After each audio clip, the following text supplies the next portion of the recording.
to testify. Here's the thing about actually stupidly going forward trying to impeach the 45th president of the United States.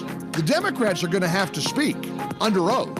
And a lot of people who have been anti-Trump are going to have to be held to account. The Mike Gallagher Show, weekdays at 9, right before Dennis Prager at noon on AM 1250. The Answer.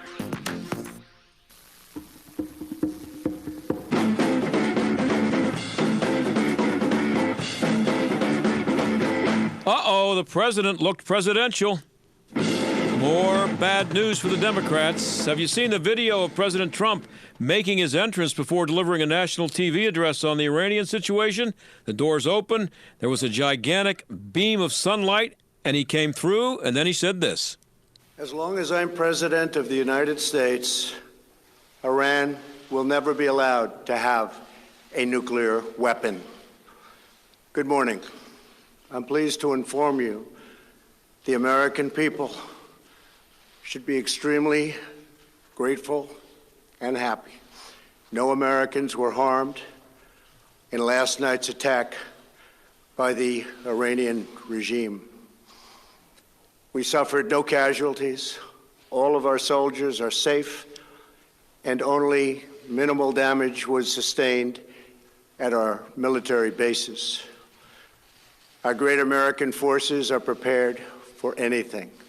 Iran appears to be standing down, which is a good thing for all parties concerned and a very good thing for the world. No American or Iraqi lives were lost because of the precautions taken, the dispersal of forces, and an early warning system that worked very well. I salute the incredible skill and courage of America's men and women in uniform.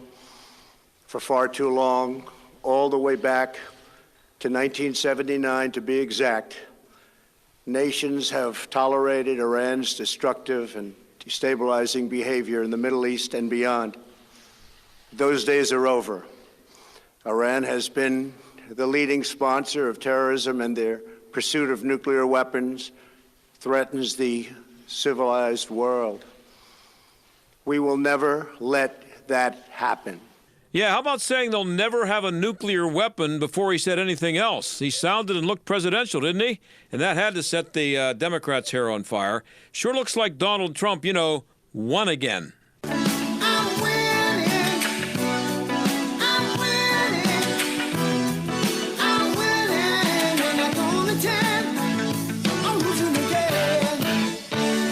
I'm a movie guy. I love going to see movies, but this grueling preparation that I go through to prepare this award-winning radio program has cut into the number of movies I see lately, but there are some that I have to make time for, and one of those is going to be released to a theater near you on Friday. Maybe you've seen the trailers. It's called 1917. It's a war movie, World War I, but it's a lot more than that. It's also a buddy movie. It's a story of two American infantrymen who were picked to save 1,600 troops who had left to chase some Germans who had retreated. But reconnaissance showed that the Germans were hoping the Americans would chase them, and they were preparing a major ambush. All 1,600 Americans would die if Lance Corporal Blake, whose brother was in the group of 1,600, and Corporal Schofield, who was kind of picked at random by Blake to go on this mission with him, they all die if they don't catch up to the Americans and warn them of the ambush. It's based on a true story, and it's realistic, believe me, sometimes gory, and does a great job of showing just how gruesome it was for the guys who had to fight in World War I in those trenches. Special effects are great, and what's really amazing is that with all the action for 2 hours, a little bit over 2 hours, it looks like it was all done in one take with one camera. 1917's already won a Golden Globe. It's being called the best picture of the year. It's hard to imagine one that was better. Make sure you go see it. Hi, this is Rhett Rasmussen of BestHotGrill.com. Just because it's cold outside, it doesn't mean you need to stop grilling, not if you've got the right grill, and that would be a Spoehr infrared grill. Spoehr infrared grills perform equally well in the cold of winter as in the heat of summer. Just like you feel warm from the sun when you step out of the shadows, the Spoehr infrared burners heat your food directly, not the air around the food like conventional grills do. The intense heat also results in the juiciest food you will ever taste from a grill, gas, charcoal, or otherwise. To get the great taste, it's all about the heat. And Spoehr infrared from besthotgrill.com gets hotter than anything you've ever experienced. Try it yourself with the Spoehr demo program. Spoehr is truly the last grill you'll ever buy. Learn more about these amazing USA-made grills at besthotgrill.com. That's besthotgrill.com, besthotgrill.com. What is it costing you in vet bills for that convenience of just pulling open a bag of formulated, extruded, processed cereal bits that cost a ton of money anyways? How do you feed your dog to derive not only energy, but a good coat, bright eyes, and a great attitude? Come to Dynovite for help. DINOVITE.com. I found his raw meat diet on Dynovite.com with just the raw meat and the eggs and the Dynovite and the Super Omega on top of it. Try Super Omega Fish Oil. Buy 2, get 1 free. Ground beef, white rice, eggs, including the shells, and the Dynovite supplement, and then a Lico Chops. Try Lico Chops. Buy 2, get 1 free. It just balances out his body and his mind and his spirit. Adding Dynovite to their diet has every single dog in my kennel looking better than they have ever looked. Their skin is so much better now that they're on the raw diet. I don't even give them the kibble anymore. DINOVITE.com. If you haven't switched to Pure Talk USA, you're probably paying too much for your cell service. Pure Talk covers 99% of the country, and plans start at just $20 per line with no contract and a 1-month risk-free guarantee. You've got nothing to lose. You can even keep your phone and your number. Get 50% off your first month when you call now. Just go to puretalkusa.com and enter promo code HALF-OFF. That's puretalkusa.com, promo code HALF-OFF. The John Steigerwald Show, AM 1250, The Answer.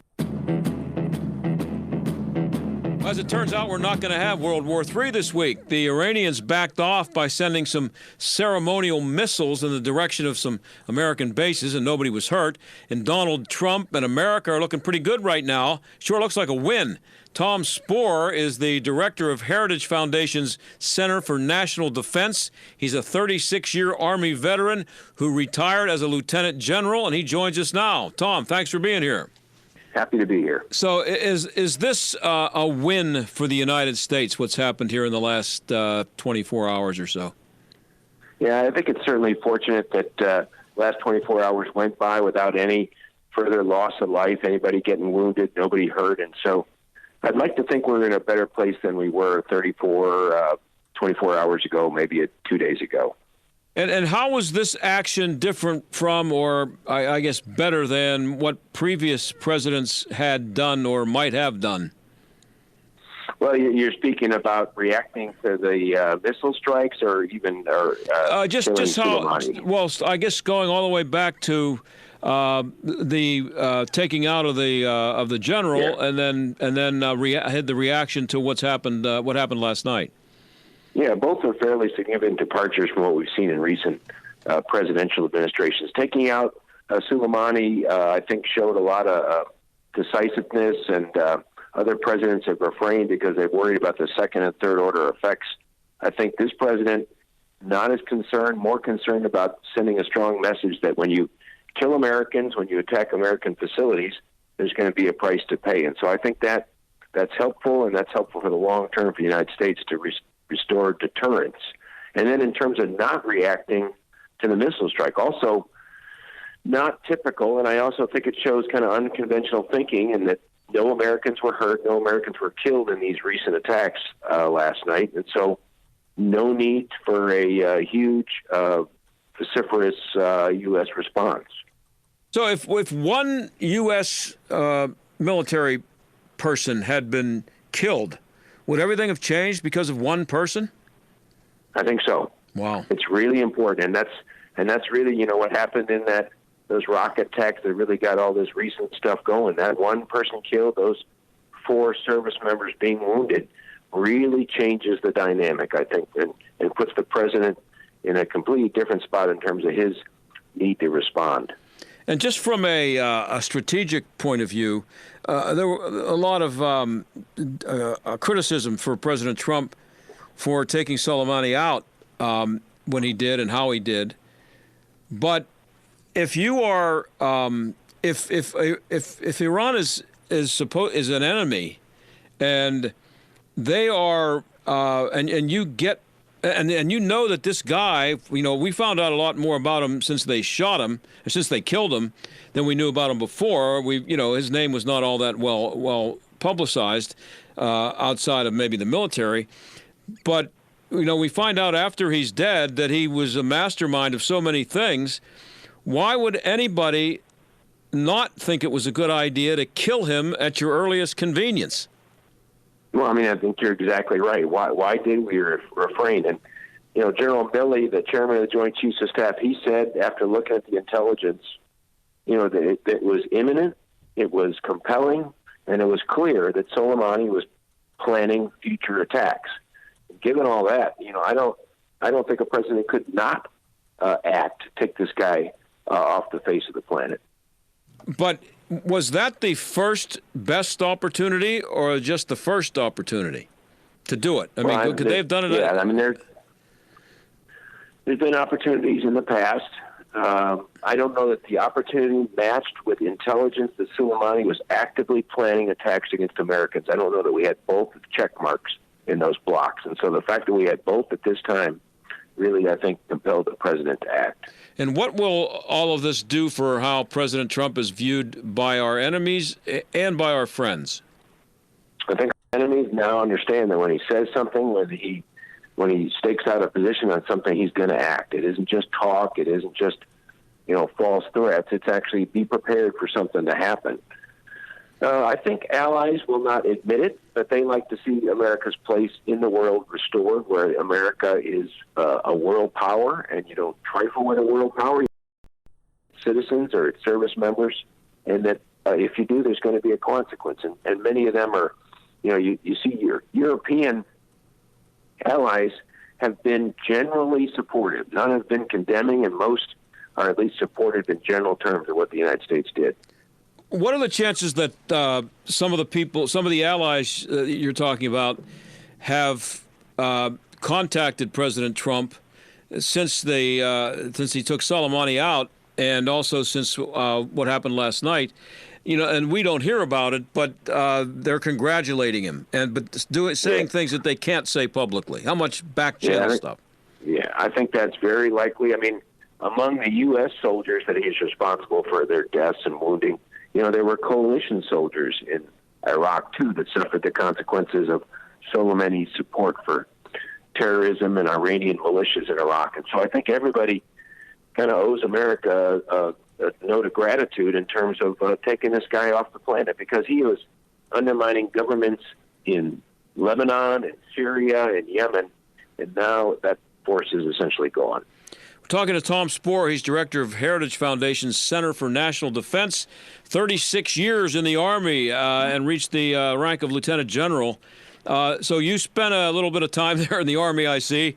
What does something like this do for morale for the people who are over there? That's really good. People understand that somebody's got their back, that that they've got the reputation and the might of the United States behind their actions, and so that if they're harmed, if something happens to them, they know that the United States is not going to just take it, that there's going to be a response. And that makes everybody walk a little bit straighter and a little bit bounce in their steps, frankly. Does this make another war in the Middle East more or less likely? I think less likely. People sometimes get into wars by accident, by miscalculation, by not understanding what everybody's boundaries and red lines are. Those boundaries for the United States are very clear, and so nobody's going to, by accident, probably wander into something where they ought not to with the United States. And so I think while some people think this draws the United States closer into conflict, I think just the opposite. I think it kind of makes everything a bit clearer. And does it matter at all, at least to the United States anyway, that the Iranian government may be telling the Iranian people big lies about what actually happened last night, and maybe claiming that Americans were killed and more damage was done? And first of all, do you think that's happening? And if it is, does it matter? I think it is happening. We've heard reports that the Iranians are telling their people that 30 Americans were killed. At least a large portion of this missile attack last night was intended for domestic consumption, for the Iranian government to tell their people that, look, we responded to America, we fired these missiles, and making up stories that they killed Americans. Does that matter ultimately to us? I don't think so. I think whatever they tell their people in this particular thing is fine for them, and if that somehow relieves them of the need to continue this terror campaign, continuing attacks on U.S. Facilities and personnel, then I'm fine with that. You know, I wonder how governments are able to get away with that now in the internet age. I mean, I know there's ways of controlling the internet, and if you're in a totalitarian state, there's a lot of things they can do. But it would seem to me that it'd be a lot harder now than it was for the Soviet Union to tell their people things and lie to them and get away with it without it just the word spreading pretty quickly that it was a bunch of lies.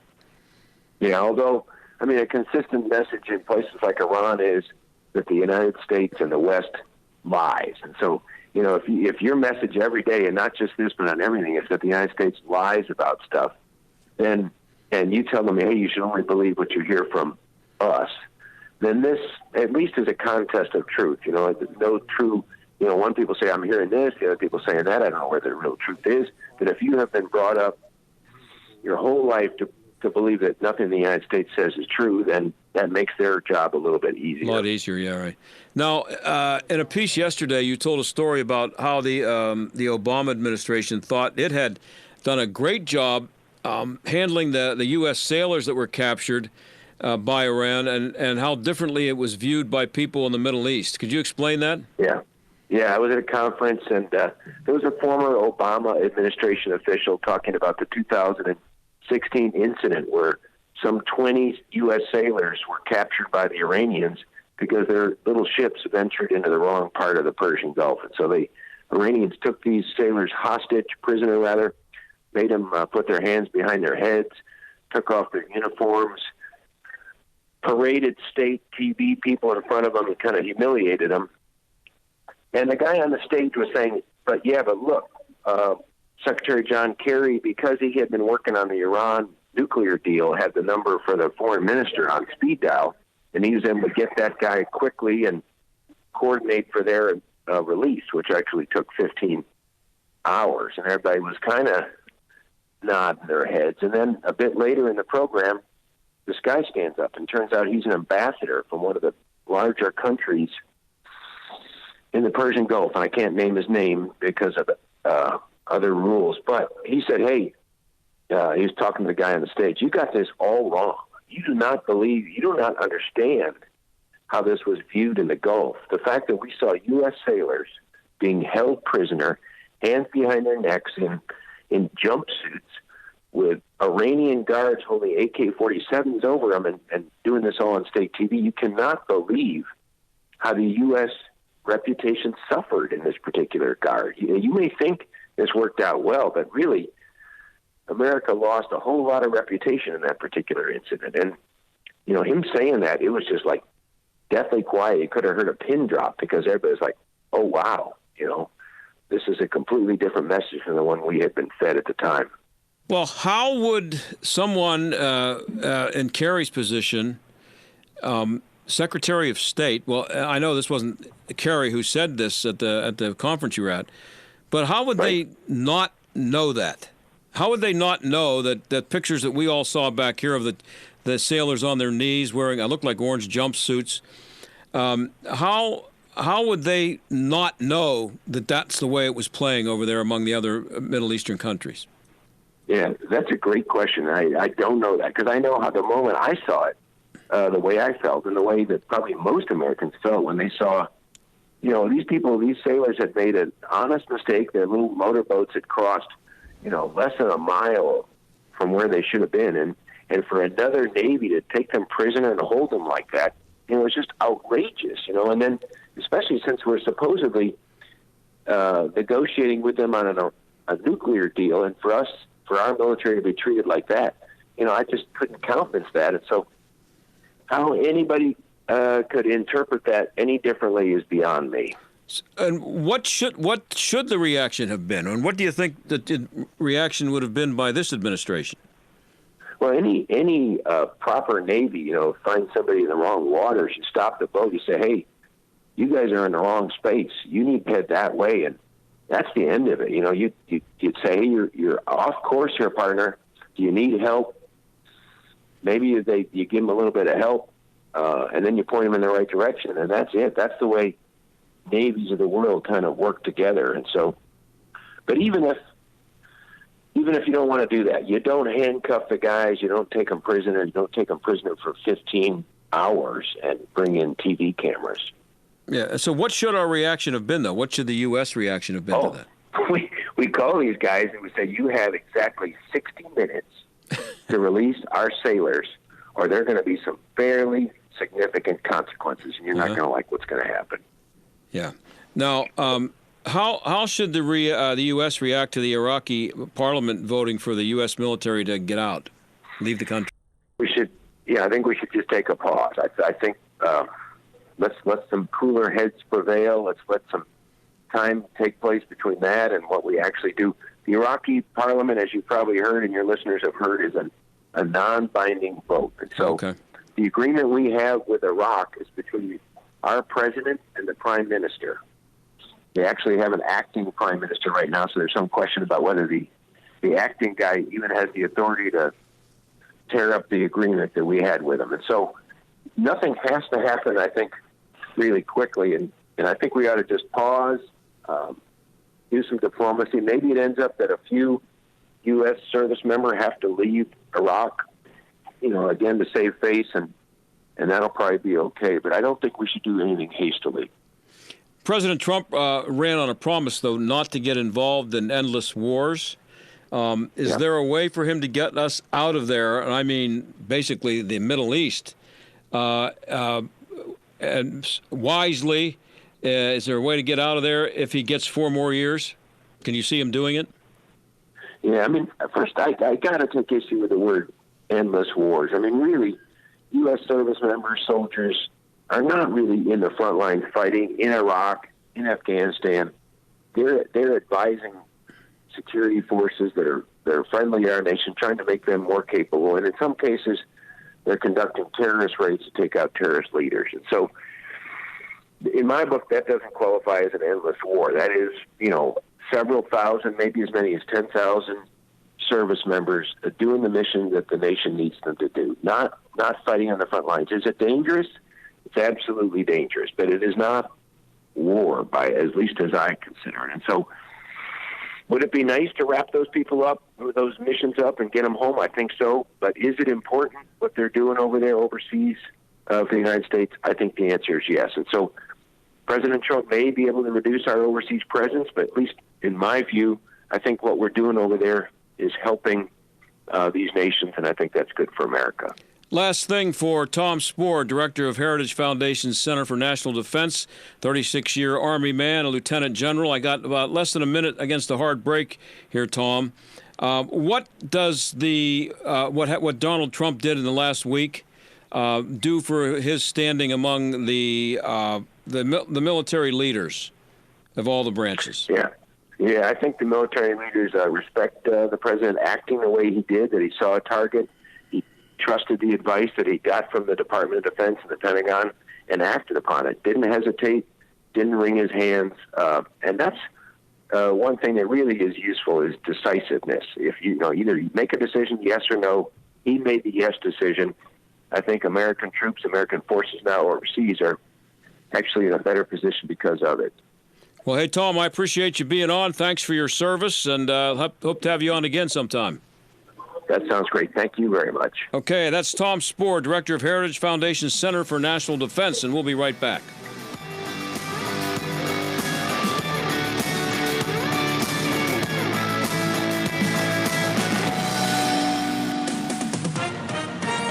With SRN News, I'm John Scott. Iran struck back at the United States for killing a top Revolutionary Guard commander, calling it revenge for the killing of General Qasem Soleimani. Iran fired ballistic missiles at 2 military bases housing American troops, but President Trump says there were no casualties. The Iranian military disputing any suggestion that The Ukrainian airliner that crashed on the outskirts of Tehran was brought down by a missile.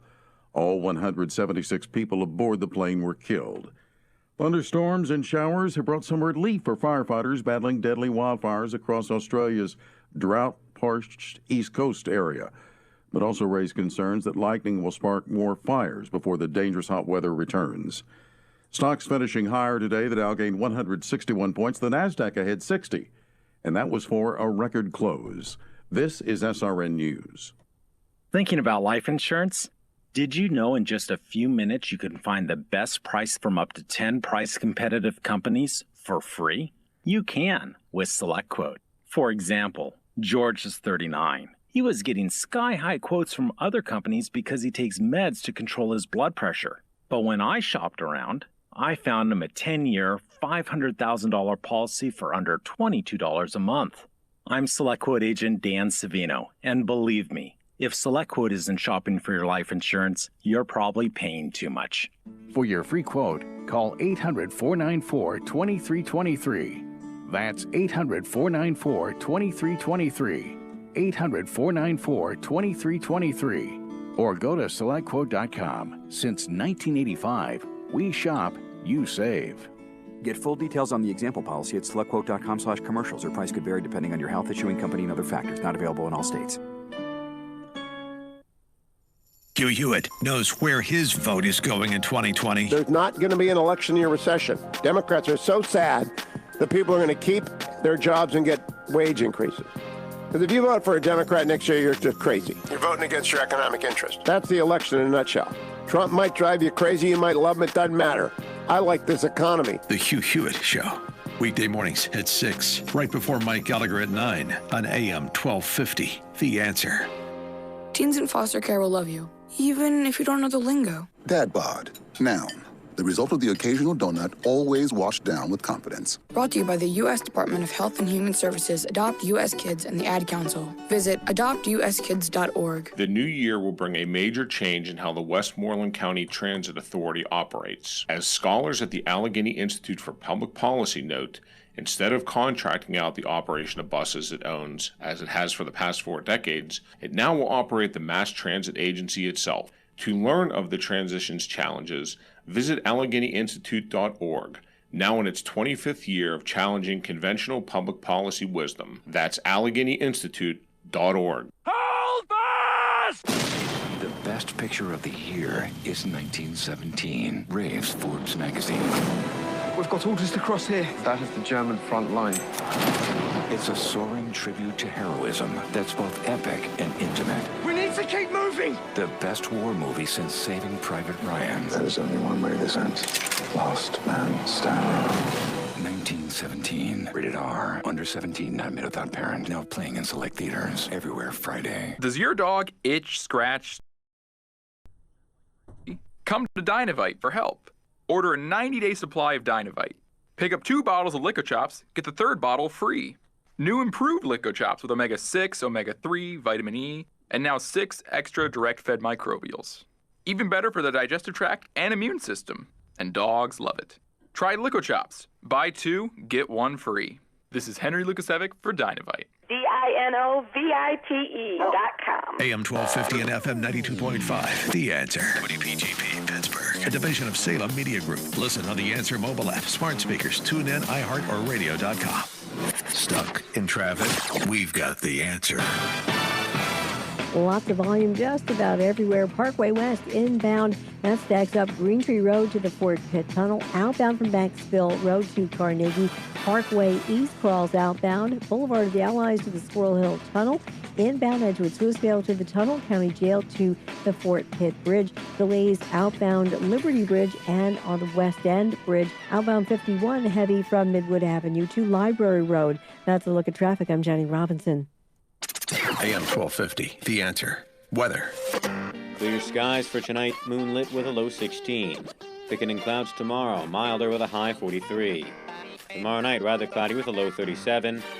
Cloudy on Friday with the temperature approaching the record of 60, set 1924 with a bit of afternoon rain and a high 56. And Saturday, cloudy with the temperature approaching the record of 68, set 1890 with a brief shower or 2 and a high 66. With your AccuWeather forecast, I'm Gregory Patrick. This is the John Steigerwald Show on AM 1250. The Answer. Australia is still on fire. People have died, so have a billion animals, and guess what's being blamed? Climate change, of course. There was a story going around yesterday that 183 people had been arrested and charged with setting fires, but now those reports are being disputed by the Australian government and some other places. So is it climate change caused by humans that is causing the fires? Sterling Burnett is the senior fellow on environmental policy at the Heartland Institute. He joins us now. Sterling, thanks for coming on again. Appreciate it. Thanks for having me on. It's a crazy time in this whole world, and Australia is not immune from the madness, unfortunately. All right. So what is causing all these fires in Australia? Well, unfortunately, so much of the mainstream media, the fake news mainstream media, lives by the creed of never let the facts get in the way of a good headlines or a scare story, especially if they think they can bash certain political parties or conservatives. But Paul Harvey used to say, let's get to the rest of the story, award-winning broadcaster Paul Harvey.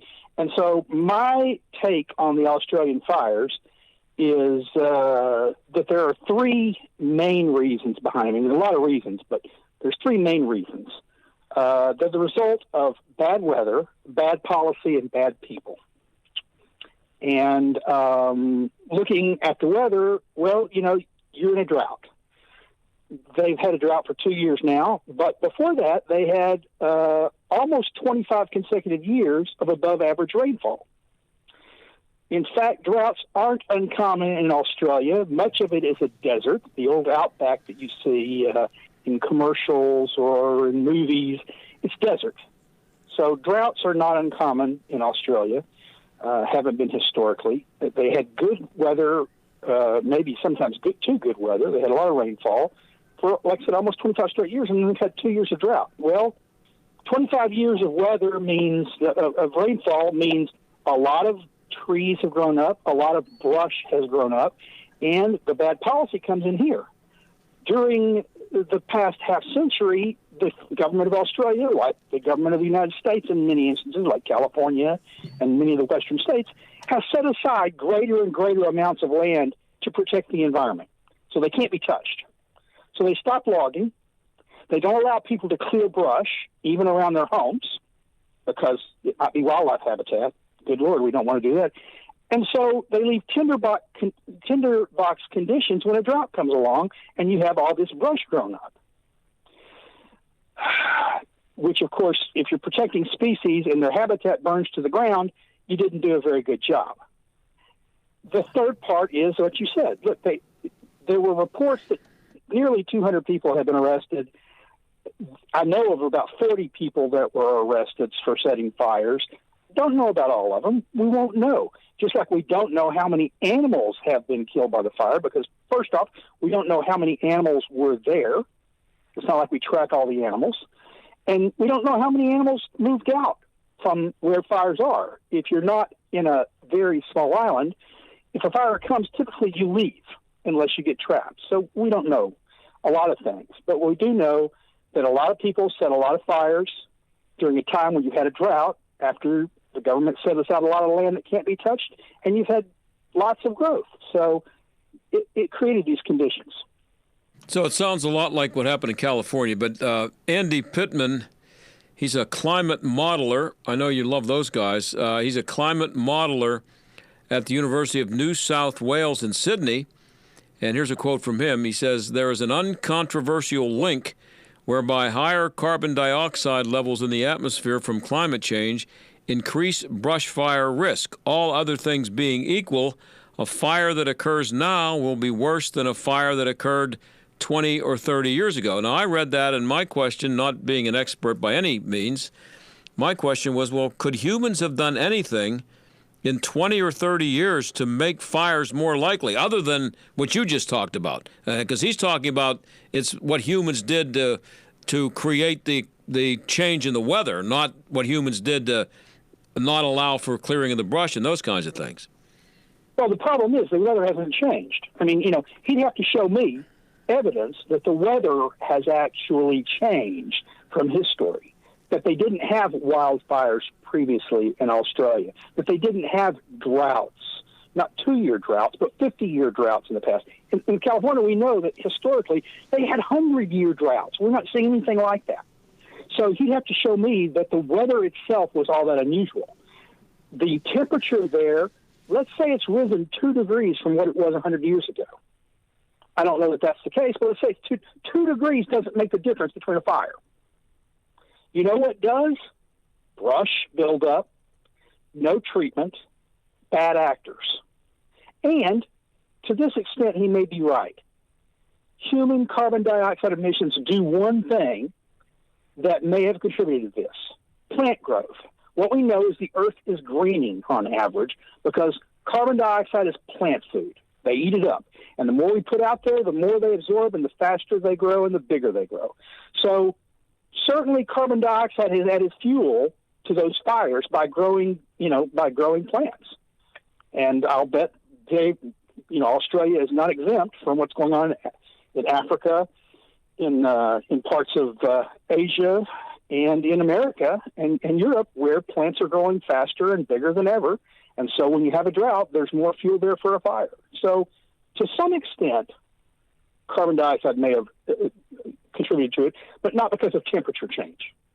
Not because it changed the weather there. Right. I read somewhere that just in the last couple of days that Captain Cook, who lived from 1728 until 1779, so I don't know when he wrote this, but when he was over there, but somewhere he said, he talked about seeing brush fires along the coast of Australia. That would have been in the 18th century. So this is nothing new, as you said. Yeah, that's it. It's like you pick out, in this case, you pick out this 1 year of really bad fires, and because it's you're trying to make the case, not you personally, of course, but many in the media, many scientists are trying to make the case humans are causing catastrophic climate change. So you latch onto this, and all you have to do to make that case is to ignore every other data point and fact and history. All you got to do is ignore the history of Australia, whether it's on average dry or wet, whether it's on average, how often they have droughts, what forest buildup was like before when they had fires compared to what it is now, what policies have changed. All you got to do is ignore all that, and then you can just make the claim that climate change is causing wildfires. So ignore the facts and promote the hype. But even if you talk about history in Australia, there hasn't been much history in Australia compared to the amount of time that the planet's been here. So, how many years can you go back anyway? We just haven't.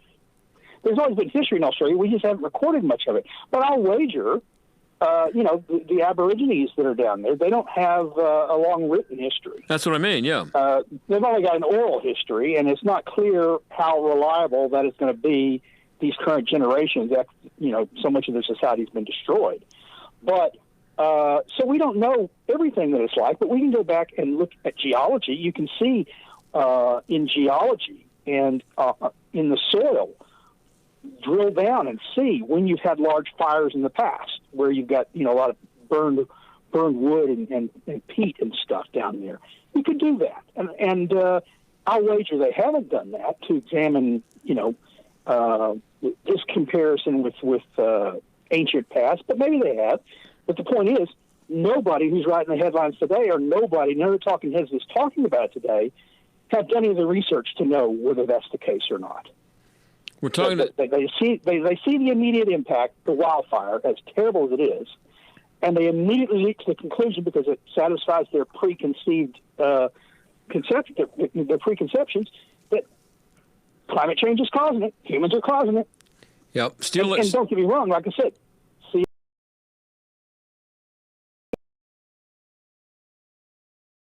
because they're starting in many instances, certainly not all of them, they're starting the fires. It doesn't have to be 200 people. If it's just 40 people, if it's just 60 people, 60 of those fires spread, and they contribute a lot to it. Yeah, we're talking to Sterling Burnett. He's the Senior Fellow on Environmental Policy at the Heartland Institute. So we should just be skeptical, and we've talked about this before here. We should just be skeptical when we in this hot down there in Australia. We don't know that. We don't know that. What we should be is skeptical of claims linking any particular environmental disaster to human-caused climate change, while at the same time sympathizing or empathizing with the people of Australia. And if you have the wherewithal, aside from whatever other charities that people may give to in their lives, help them out, because they're going to have a lot of recovery to do. But, like I said, you might also recommend that they adopt sounder policies concerning locking up large swaths of their forest, not allowing people to clear brush, allowing this buildup, because one thing we can be sure of, rains will come again, and so will droughts. Well, how disingenuous are the people in government who don't seem to find time to mention the fact that you've just spoken about here, that the brush not being cleared, and they, meaning the government or environmentalists' attempts to fix things, has made things worse. I mean, do they know it and they're lying about it, or are they just stupid, I guess is what I'm asking. I don't know if they're stupid, but I imagine many of them are ignorant. Some of them are ignorant, some of them are lying. Or some of them are just ignoring. It's like it's not a lie to not tell all the facts. It's sort of I don't know what you call it, but when you're on the stand, you're sworn to tell the truth, the whole truth, and nothing but the truth. Telling part of the truth, but they're not telling the whole truth. But in Australia, what would be their motivation if they know that much of it is caused by the very people that they support because of the attempts to what would be in it to that? What's in it for them, I guess is what I'm saying. If you're an environmentalist, your motivation is to give government more control over people's lives. Right. Because you think you're going to be the one wielding the levers of power. So they don't want to blame past government policies. They want to blame climate. And if you're the government, you don't want to take the blame for past policies. You don't want to say, we're responsible, so it's convenient for you to blame the climate. Yeah. It's like, look, what is the incentive of any government minister to say, you know what, we screwed up. It's our fault. We implemented bad policies, and the truth is we've had some good rains recently, and now we're in a drought. Our bad policies have contributed to this. What incentive do you have as a minister to say that? Yeah.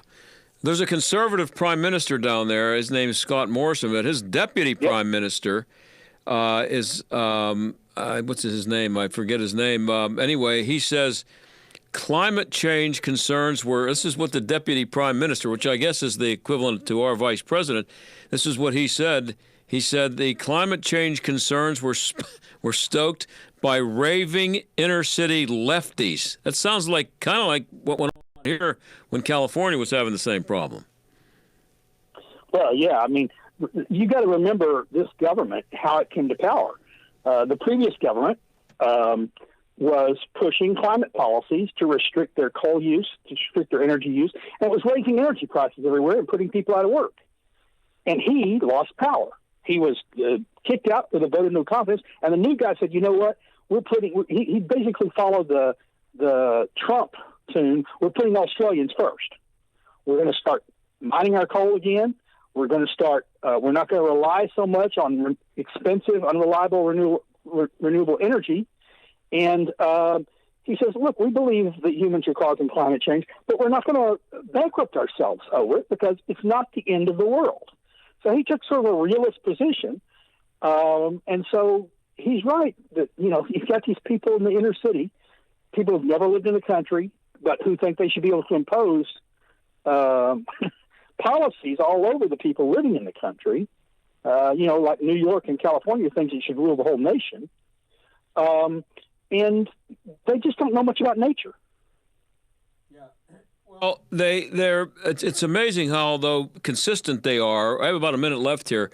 It's amazing how consistent they are with how they react to disasters like this.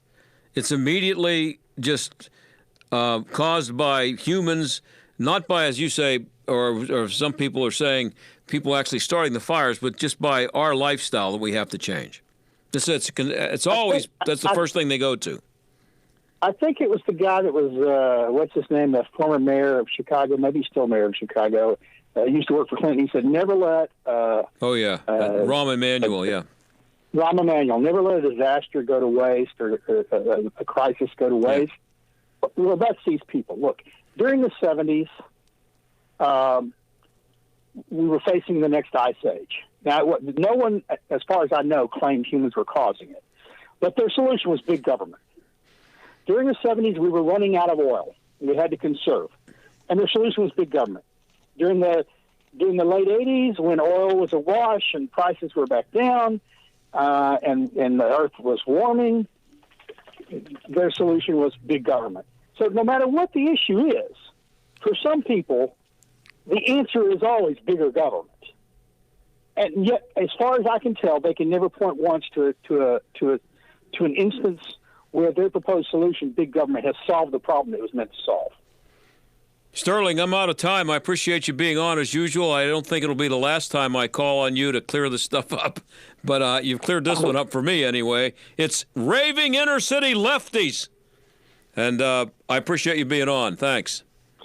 Appreciate you having me. I look forward to being on again. Take care. Okay, thank you. And that is Sterling Burnett, the Senior Fellow on Environmental Policy at the Heartland Institute. And we will be right back.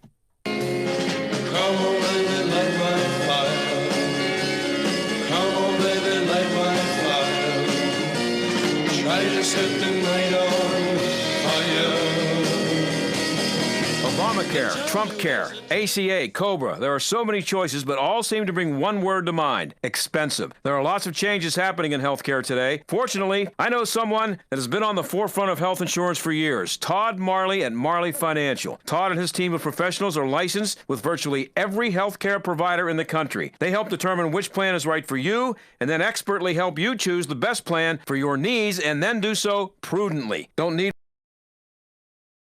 maternity coverage? Call Marley Financial. Pre-existing conditions? Call Marley Financial. Want just catastrophic or just accident? You know the answer, because they know how to design the plans. Most of their clients save 30 to 60%, which can add up to several $1,000s a year. Call Todd at Marley Financial, 724-884-1496. That's 724-884-1496, on the web at marleyfg.com. Todd Marley at Marley Financial, 724-884-1496 at marleyfg.com. Don't let your house keep them away the most humane way with plug-in pest-free, 100% chemical-free, totally safe for your family and pets, and environmentally friendly. G'day, I'm Scott from Plug-in Pest-Free, the electromagnetic pest control device that has been scientifically tested and consumer-proven since 1995. Now that's fair income. With a 60-day money-back guarantee and a 2-year manufacturer's warranty, what have you got to lose? Stop inviting unwanted rodents and pests in with baits. Say goodbye to traps and start saving money today with Plug-in Pest-Free. Order yours now at gopestfree.com and save 20% with promo code SAVE20. That's gopestfree.com, promo code SAVE20. Are you ready to start saving money? Gopestfree.com, promo code SAVE20. Don't spray and regret, plug in and forget. Shopping online this holiday season? Finding the perfect gift from your computer, tablet, or smartphone is a breeze. Just a few taps, and you're done. But all that online shopping, it could expose your personal information and leave you potentially vulnerable to identity theft. And you may miss certain identity threats by just monitoring your credit, like someone selling your info on the dark web or taking an online payday loan in your name. Good thing there's LifeLock. They monitor your personal information, and if you have a problem with identity theft, they work to fix it.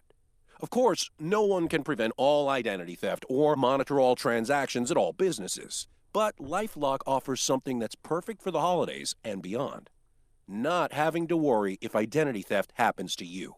Join now and save up to 25% off your first year.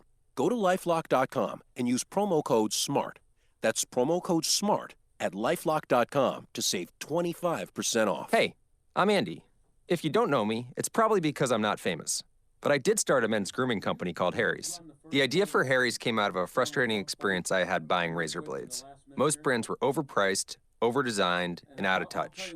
At Harry's, our approach is simple. Here's our secret. We make sharp, durable blades and sell them at honest prices for as low as $2 each. We care about quality so much that we do some crazy things, like buy a world-class German blade factory. Obsessing over every detail means we're confident in offering a 100% quality guarantee. Millions of guys have already made the switch to Harry's, so thank you if you're one of them. And if you're not, we hope you give us a try with this special offer. Get a Harry's starter set with a 5-blade razor, weighted handle, shave gel, and a travel cover, all for just $3 plus free shipping.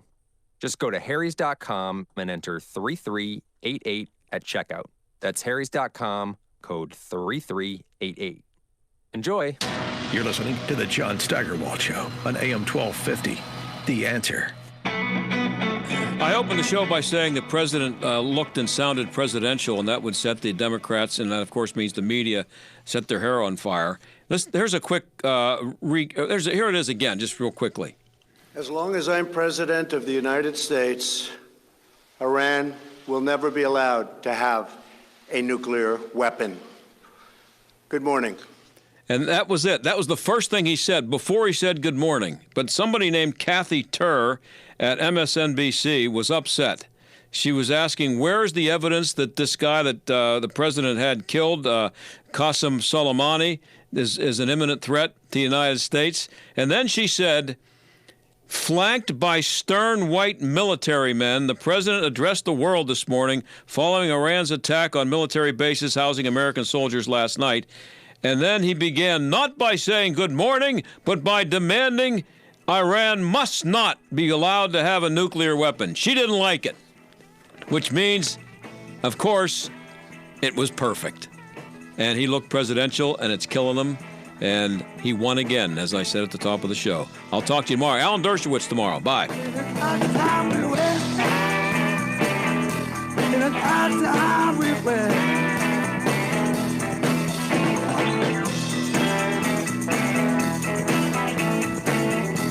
The John Steigerwald Show is a production of AM 1250, The Answer, and Salem Media Group. The best picture of the year is 1917.